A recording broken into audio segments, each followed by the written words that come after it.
Hello, everybody, and welcome to this London Climate Action Week event. My name is Clara Gallagher. I'm a researcher at IIED, and I'd like to welcome you to this event called the Adaptation Action Research Sandbox, Aligning Two Global Processes, hosted by the Adaptation Research Alliance and the Principles for Locally Led Adaptation.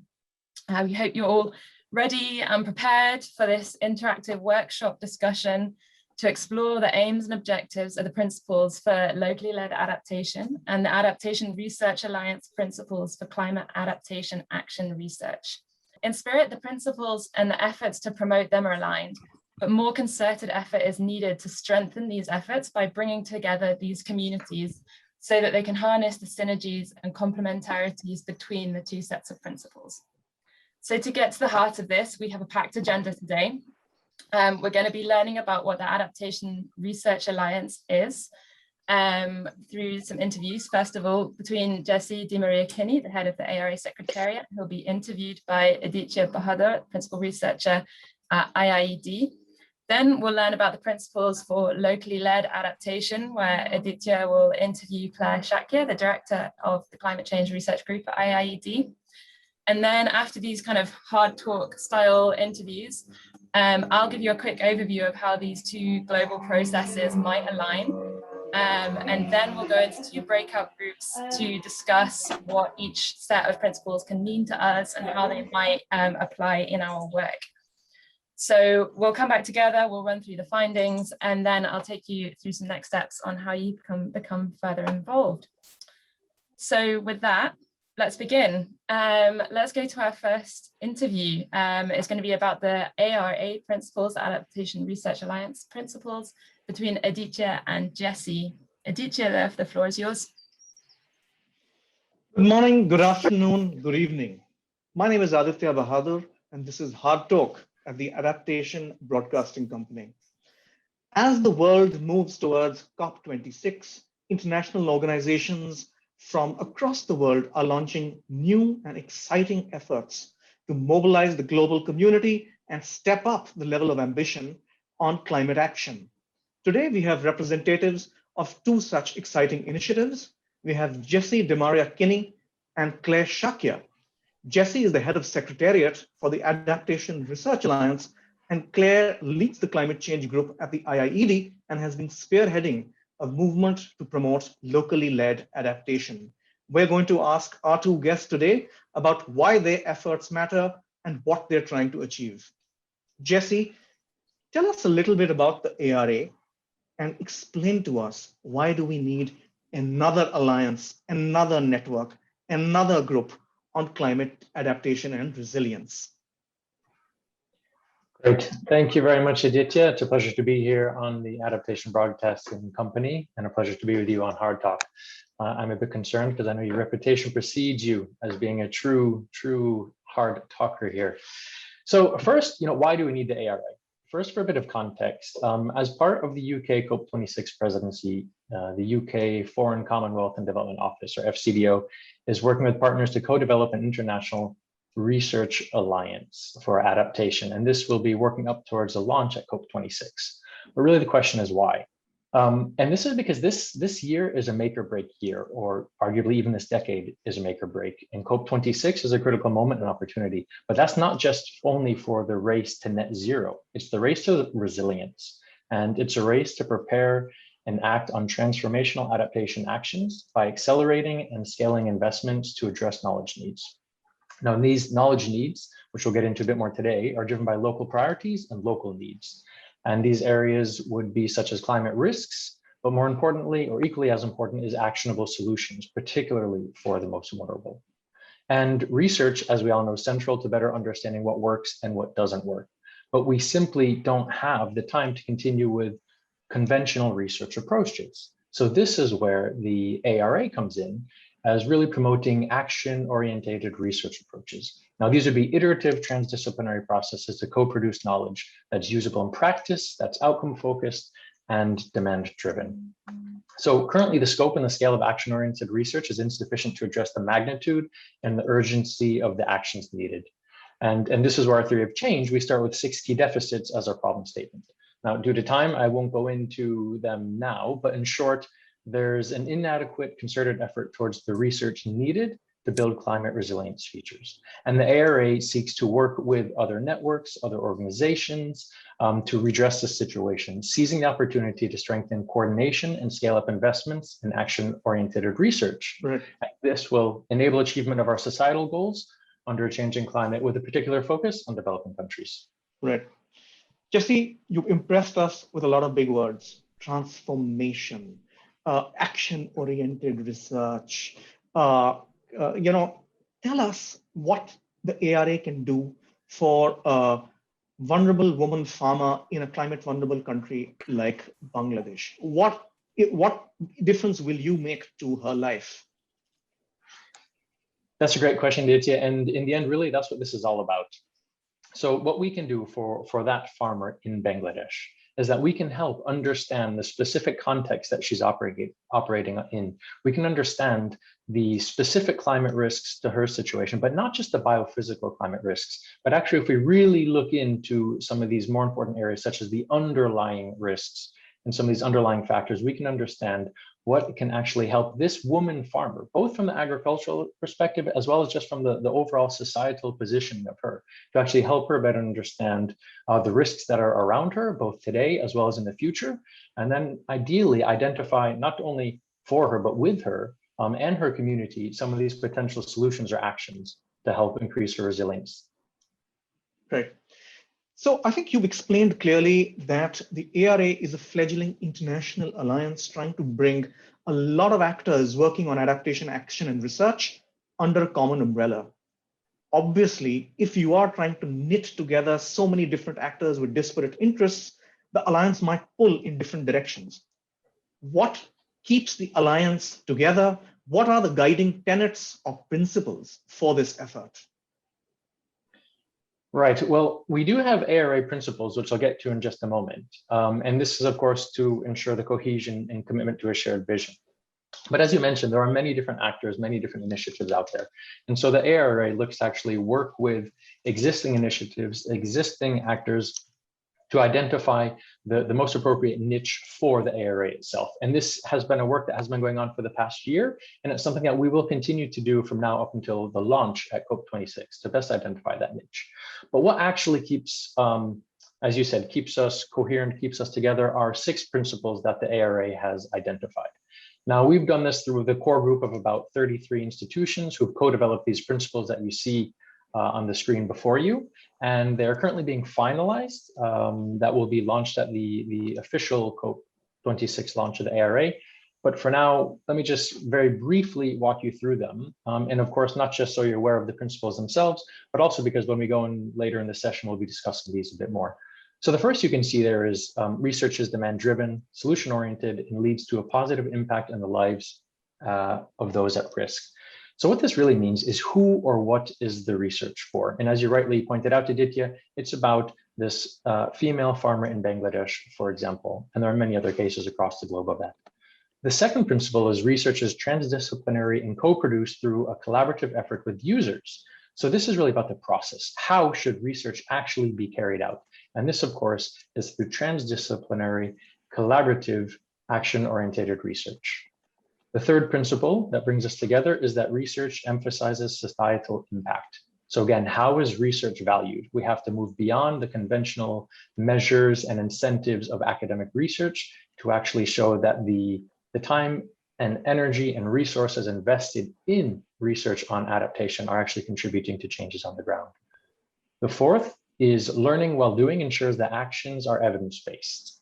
So in other words, how can research action links be strengthened? How can we have feedback loops within and across research and action activities and the research and action agendas as well?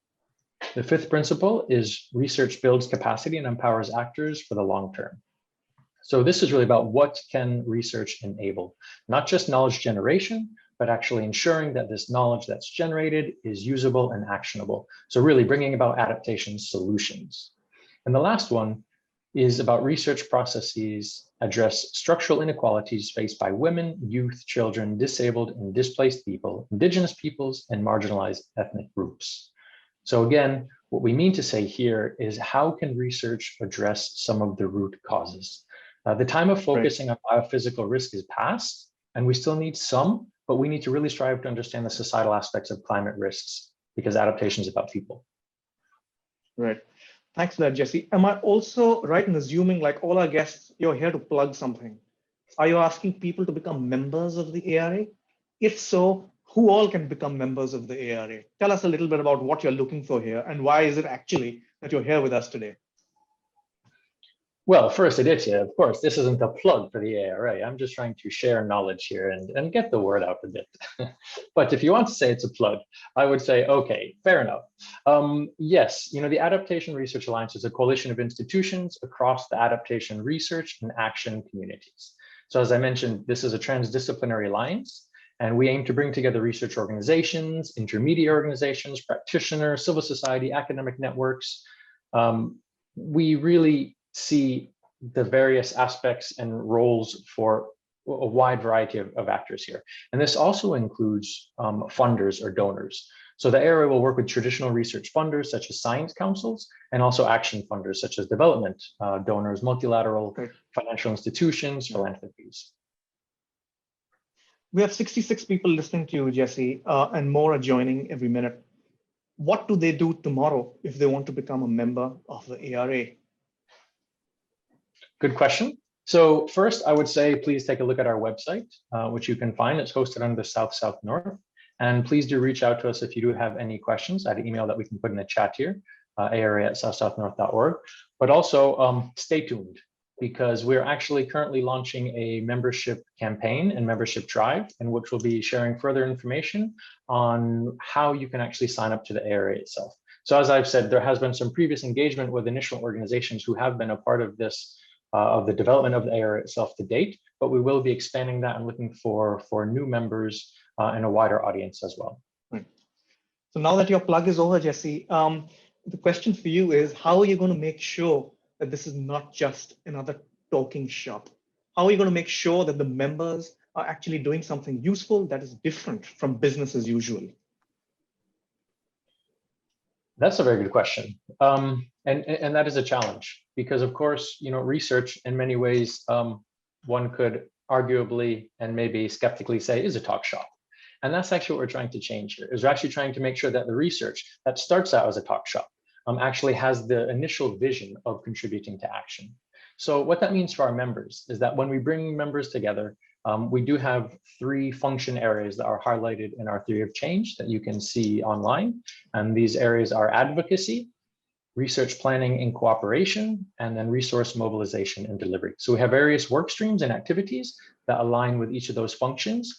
And we invite all of our members to contribute to one of those work streams or activities. Wonderful. Jesse, thank you so much for joining us today. And I believe everyone who's listening will have a chance to engage with you more closely in one of the breakout groups in 10 minutes from now. Now we turn to our next victim, our next guest, Clare Shakya, who's the director of the Climate Change Group and spearheading the campaign for locally led adaptation with a range of other organizations. Clare, we've all heard a lot about LLA in passing. We've heard mentions of it on Twitter. Tell us a bit more about what is this about and what progress has been made. So the genesis of these principles started actually quite a few years ago, about 5 years ago, with a series of workshops that we called Money Where It Matters. And the question really at large was, why is funding not getting to so many different excellent innovations in adaptation, and why is it not getting to scale? And we discovered that it really didn't matter what the issue was or what type of intervention was planned, but everyone was experiencing very similar challenges. And those programs that were available, that were delivering adaptation support, weren't really gelling with what people wanted on the ground necessarily. So the question became, actually, how do we turn this around? So this process has been running since then with a series of workshops. And over the last couple of years, the Global Commission for Adaptation picked this up under their locally led adaptation area of work. So then we had an opportunity to sort of really get into a process with a huge range of organisations involved in that commission, and sort of allies from the previous periods, and develop these 8 principles. And really the purpose is to say, what is it? So when we turn things on their head and said, okay, we're all talking about the problems all the time, but when things go well, what is it? What's the magic that's happening that mean that we're really getting transformation sometimes, and we're really getting finance at scale to certain types of work that have transformation potential? And that's where these principles were derived from. So basically, we looked at positive examples, asked hundreds of people what their best examples were, and then dove into those examples and tried to understand what was happening. So that it's been derived from practice. So trying to turn things around, trying to get money where it matters, and real adaptation, transformational adaptation happening at scale. Claire, I asked Jessie a difficult question. Picture a woman farmer in Bangladesh on the ground and tell us what impact your work on LLA will have on her life. So Bangladesh could be learning from examples, countries like their neighbour Nepal or Kenya, around approaches of bringing finance down to the local level in a way where it arrives flexibly. So that lady in Bangladesh would be organised in their community to discuss with their government, their local government, what are their top priorities, what is going to tackle the underlying drivers of climate risk, as Jesse was talking to earlier. Having understood that, the government is then in the service of those communities to get the finance behind those priorities. So it could be managed in lots of different ways, but basically it would be the communities being given much more voice about what their priorities are. It could equally be that this woman is already in an organised community and is being supported through some sort of federated channel, like Slum Dwellers International have it in Dhaka and so on. So I think it's about, you know, resources getting into the hands of communities behind their priorities and resolving the trade-offs between. We're not saying communities are perfect. We're just saying they know what they need, because the impacts of climate change differ so much by context that you cannot predict from headquarters. Right. Yeah.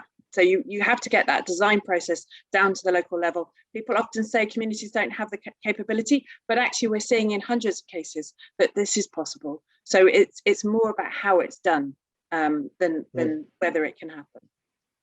So Claire, our reporters went into the field before this program and found that you have a very wide range of organizations that seem to have endorsed and signed up to the LLA. You have small local organizations and you have big international donors. It almost doesn't make sense. What is holding this community of practice that is supporting the LLA agenda together? What binds it and what holds it together? So the principles can be applied in a range of different ways by a range of different organizations, and that's why you're seeing such diversity. But the point of the community of practice is to hold each other to account. So the UK and Ireland have signed up, for example. So have organisations like SDI, like Quarry Commission, you know, truly grassroots organisations that are made up by members in the field experiencing the less than perfect forms of development that they're sort of seen as the beneficiary of. And they're saying, we don't want to be beneficiaries, we want to be the agents of change, treat us as such. So they're in the room with the government of Ireland, the government of the UK, as well as intermediaries like the UNDP, like the Adaptation Fund itself, or the GCF, the CIFs, or like NGOs, like, you know, huge range of different NGOs. So the opportunity is for each of the different stakeholders to be asking questions of the others and saying, well, you know, in our experience, this doesn't feel so great. So how can we get the actual mechanisms, the actual ways that things happen to change? So it's not just, you know, signing up to these and saying, well, that's great, but actually looking in practice about how the procedures, the steps, the whole conversation between these different actors has to also change. So we're really trying to change culture of these organizations and of the development practice. I heard you mention some principles. Where are they? Okay, there are 8 principles. The first is devolving decision-making to the lowest appropriate level. I'm going to emphasize the appropriate level. We're not saying every decision is appropriate at the most local level, but many more decisions made more locally would be better. So this is the principle of subsidiarity. The second, very similar to ARA, around addressing the structural inequalities faced by those who are most excluded, whose voices are often marginalized. Actually, we have to have everyone in the room discussing different priorities and really resolving these trade-offs if we're going to begin to address those underlying drivers of vulnerability. Thirdly, speaking largely to the donors or those intermediaries holding funding, to provide patient and predictable funding that can be accessed more easily. Fourthly, that we want to see the end of these project units that get set up briefly, and then when they've gone, all the capability, all the institutional knowledge is gone.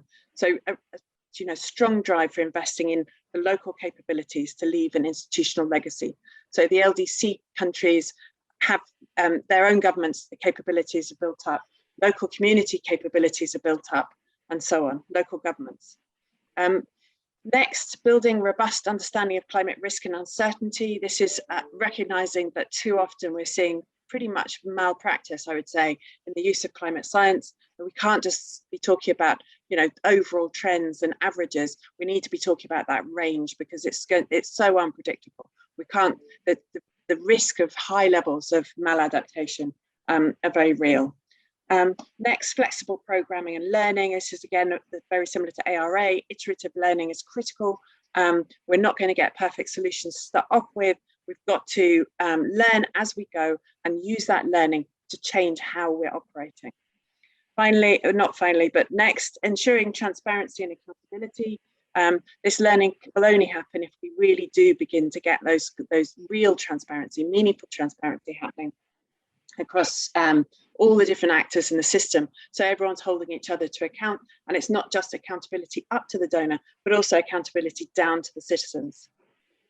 Finally, collaborative action and investment, big recognition that you need to be integrating vertically across governance levels and horizontally across sectors and across different actors if we're going to get the type of transformational change we're really looking for.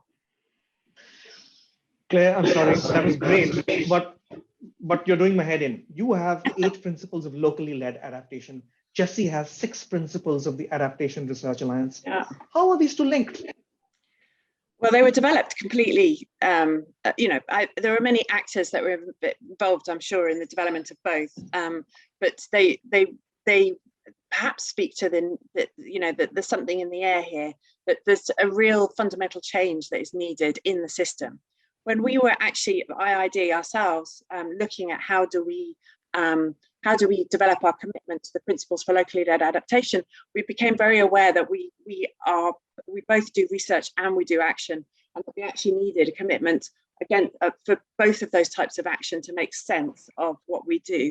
So it feels entirely appropriate that for those operating on research, there should be something very specifically about how that can be done in order to drive locally led adaptation to be effective at real scale. Would you suggest that people who've signed up to the LLA agenda also work with the Adaptation Research Alliance? What do you, as someone who's been spearheading the locally led adaptation movement, see as the true value of the Adaptation Research Alliance? I think I would say that for the Adaptation Research Alliance, it's because, as I said, when we were thinking about our own work, it was clear you couldn't capture both the support to delivery work and the support to research in exactly the same way. So what this provides, in fact, is an opportunity to make clear the separation of those two conversations, and that when we're talking about how we do research more effectively to really influence change at scale and ensure that iterative learning is happening, that we do that under the ARA umbrella. That clears the ground, as it were, the locally led adaptation agenda to be very deeply thinking about how to deliver, action-orientated delivery to communities. So I think that they should be cousins, sisters, in effect. And absolutely, if you've signed up to one, you could really usefully be thinking about signing up to the other. I think the two conversations will be needing to be feeding into each other, and the more we bring these conversations to be closely allied, the better. Great. And I know that you're leading a breakout group where you're going to delve into these issues in much more detail in 5 minutes. My producer has just spoken to my ear. We have to go to a break now, and I'm going to hand the floor back to Clara Gallagher. Thank you very much, Aditya. Wow, yeah, thanks. I'm quite glad I'm not on the end of interview for this section.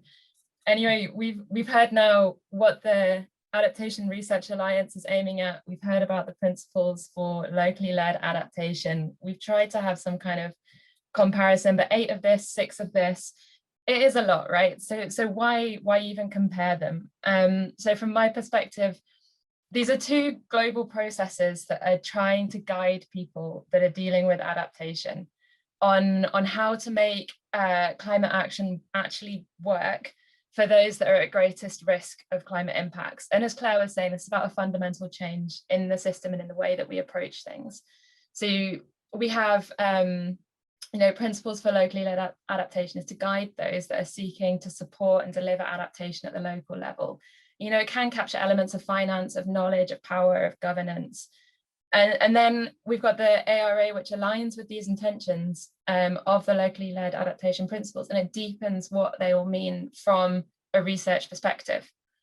And both are looking for this systemic change and this shift of what business as usual means and how it's not working. So business as usual form of research is not meeting the needs of those that are most at risk from climate impacts. And LLA sees that the locally led adaptation principles see that business as usual approach is failing to ensure that local communities are, empowered to lead sustainable and effective adaptation action.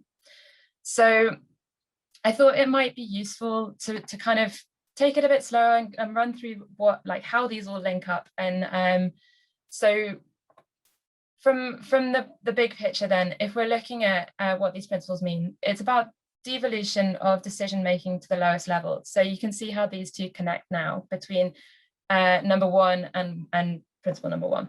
So for both these approaches about making sure that the needs and demands of local actors are at the center of decision making for an adaptation action or for the purpose of the research. Next, you can see that we're talking about addressing structural inequalities, and they'll connect now.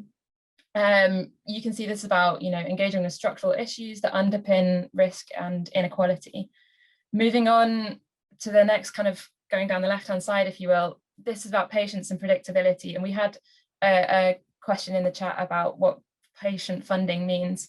And for me, this is about long-term processes. So it's timeframes that are long enough to build sustainable institutions and capacities.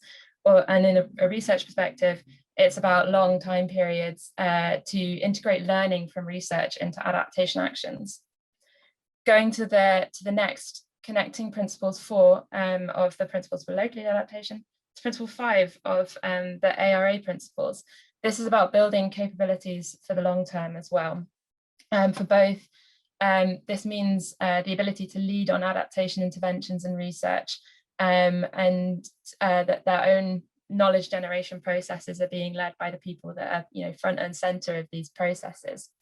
Next, connecting 5, this relates to a few different areas of ARA, because this is all about making sure that research and an understanding of climate risk and resilience is built at the local level and enabling authentic inclusion of as many voices and sectors from the very outset of an activity.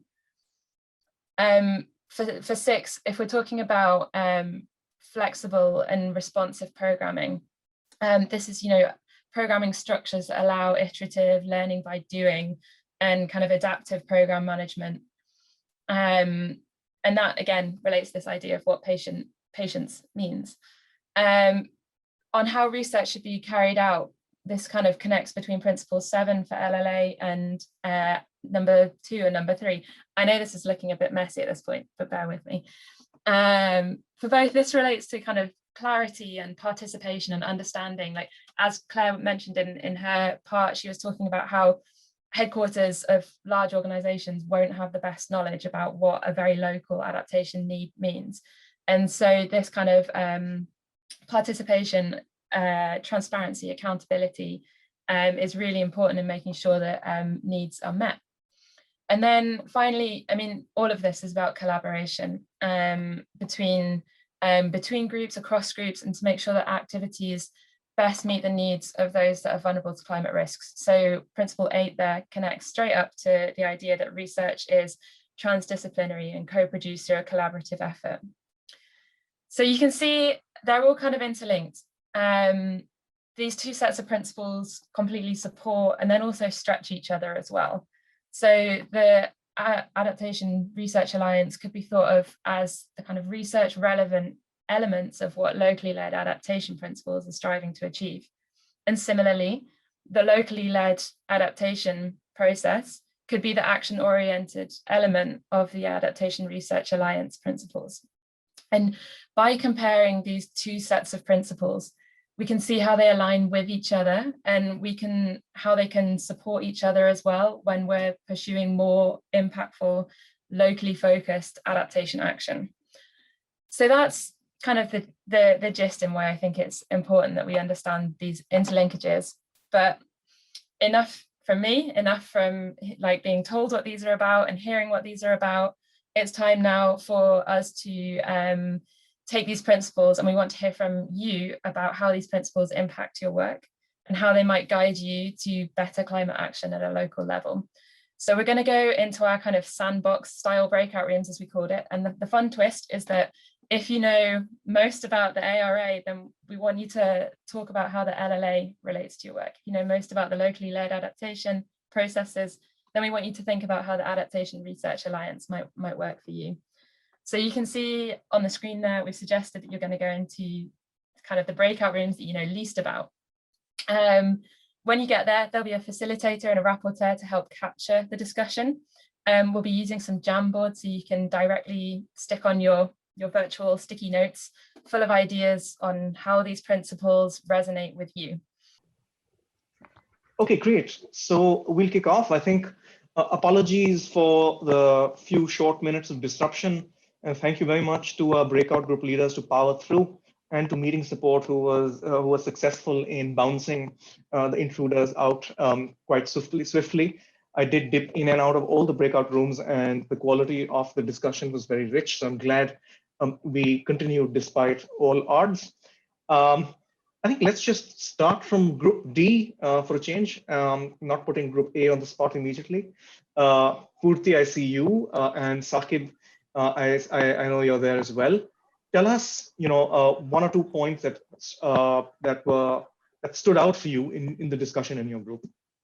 Thanks, Aditya, and thank you all participants of Breakout Room D, Sandbox D, I should say, for powering through so maturely and strongly through the disruption. It was a great discussion. I think on the reflections of the ARA principles, some key points that came out was to make sure that this research, the principles when applied, it's practical. It needs to not add to the burden, for example, on MEL for small community-based organizations, things like this.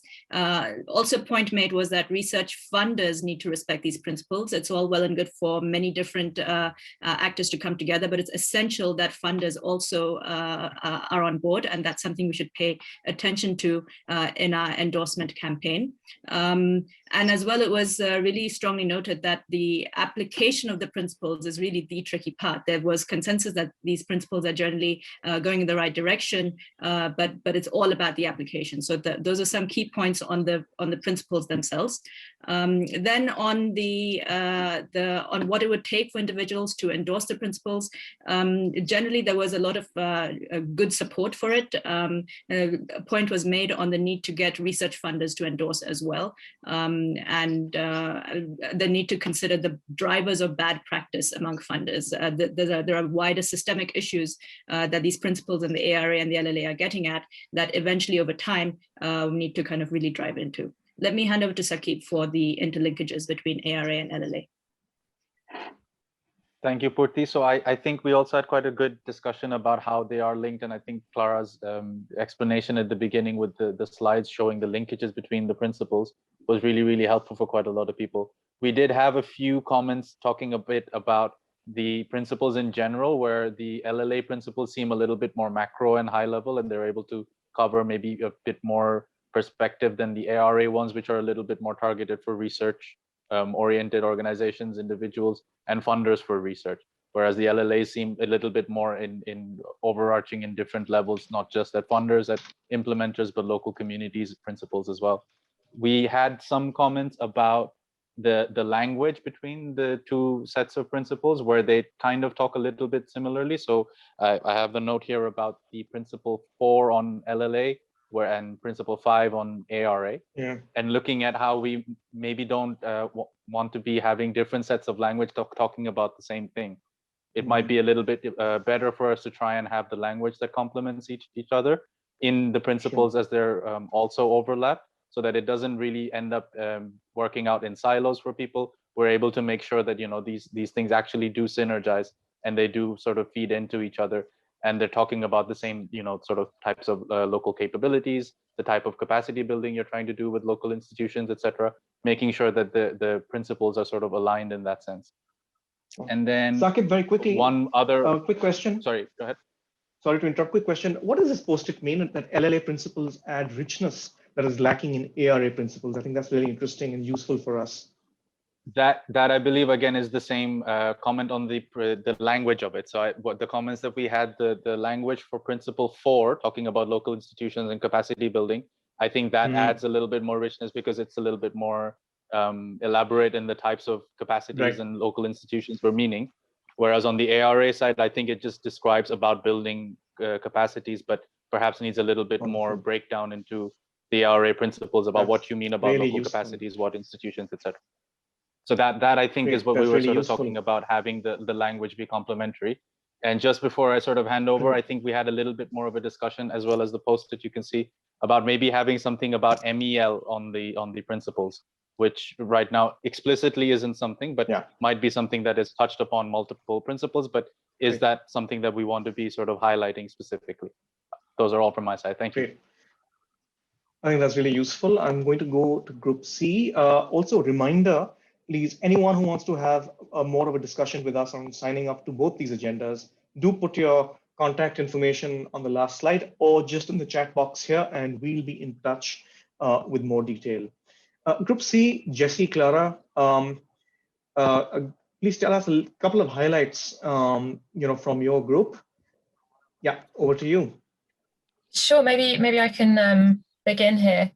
We had a really interactive discussion. Actually, it was really good. We were quite like a nice small group, and it was a brilliant discussion. So thanks everyone.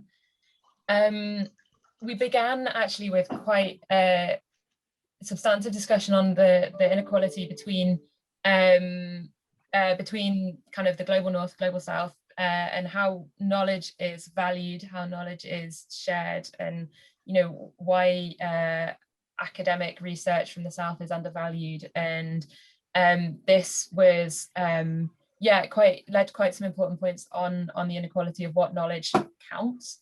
And so that was a really good discussion. And then we also went from this kind of high level talking about very principle based discussions also to the very nitty gritty. And we were talking about on principle 6 there is a point specifically on what our language on inclusion is, and how this impacts how adaptation action is framed. So there was a really good kind of balance between the high level kind of discussion and also very practical things on what would make the principles improved and better and more useful. I think to keep it brief, maybe I'll leave it be, but Jesse, was there some key points that you would like to add? Right. Okay. Yes. So this question, about the policies in the South, this really came kind of with this idea of inequality, but also the importance of the role of funders in kind of helping this inequality amongst the North and the South, and how different aid models are, of course, categorized into kind of ODA, or they could be development funders, or they could be adaptation funding. So there is a question about really kind of how do these principles help fit into that? And I think there was kind of a lack of clarity on kind of this within that bigger picture. which also came up in a similar conversation, some points that came up about when we do talk about different aspects of adaptation, such as the research into evidence needs or the locally led adaptation for local priorities, is maybe we shouldn't be talking about the differentiating these in terms of different areas of adaptation, but we should be calling all of this adaptation overall. And it's really just kind of along a continuum or spectrum. But just those points. I'm not sure if I covered or did justice to the policy question, but if Clyde has anything else to add. Oh, that's great. A big thanks to Group C and to the people leading Group C. Christina, do please take yourself off mute. And between you and Doni, please give us a couple of highlights. If you meet someone in the pub this evening and they asked you what happened in your breakout group, what are going to be your top 2 or 3 Excellent. things? So we had like it sounds like everyone else did, a fantastic group and a great discussion. Lots of interesting examples from people's experience and practice. I think one of the points that was made early on are the principles of LLA actually old wine in new bottles? Is it really the same as community-based adaptation? And is there value in the new bottles? Is there danger in putting old wine in new bottles?